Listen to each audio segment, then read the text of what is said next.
E aí, pessoal, tudo bem? Hoje eu queria conversar com vocês um pouquinho sobre a questão da ocidentalização, uma discussão que requer um pouco mais de paciência quando você fala do termo que é utilizado costumeiramente, mas não é, talvez, explorado da forma adequada. A gente não costuma entender a ocidentalização da forma que deve. A ocidentalização, ela é, antes de mais nada, a propagação de uma cultura associada a uma expansão econômica.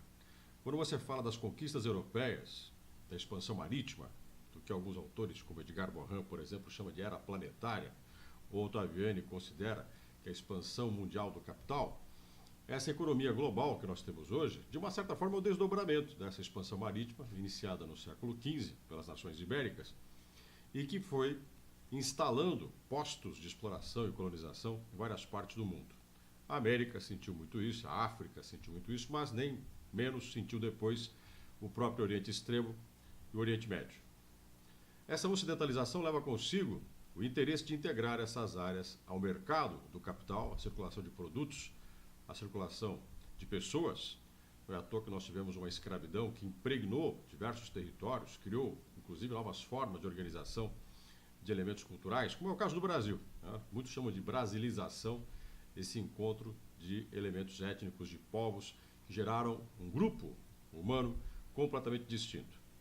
Mas nessa ocidentalização, essa economia do capital traz consigo no colonizador o elemento cristão ocidental, que justifica as suas conquistas das mais diferentes formas. Essa conquista feita pelo homem ocidental, essa dominação feita pelo homem ocidental, deixa impregnado esses territórios. E além disso, nós temos que entender que a busca econômica que o homem ocidental fez, esse europeu cristão fez, tem um fator de sentido de comportamento que não é só o econômico. Não é simplesmente a busca pela riqueza. É justificar para si e coletivamente o porquê que essa riqueza tem que ser buscada. Por que eu tenho o direito de ocupar, explorar, extrair riqueza? E por que submeter outros povos é um direito meu também?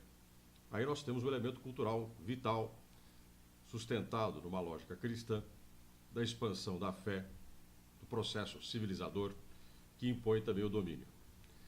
Além disso, outro fator importante, o conhecimento técnico, o saber e o saber fazer. O domínio que se tem sobre as técnicas, o conhecimento científico sistematizado, que o Renascimento colaborou muito para a Europa Ocidental, e que ao longo da história do Ocidente racionaliza a colonização e a ocupação. Sem esses fatores, sem esses elementos, seria impossível entender a ocidentalização e o que ela significa na história humana e, é claro, na nossa própria história. Até o nosso próximo encontro, quando voltamos a falar de outro tema ligado às nossas aulas, ao nosso trabalho. Até mais.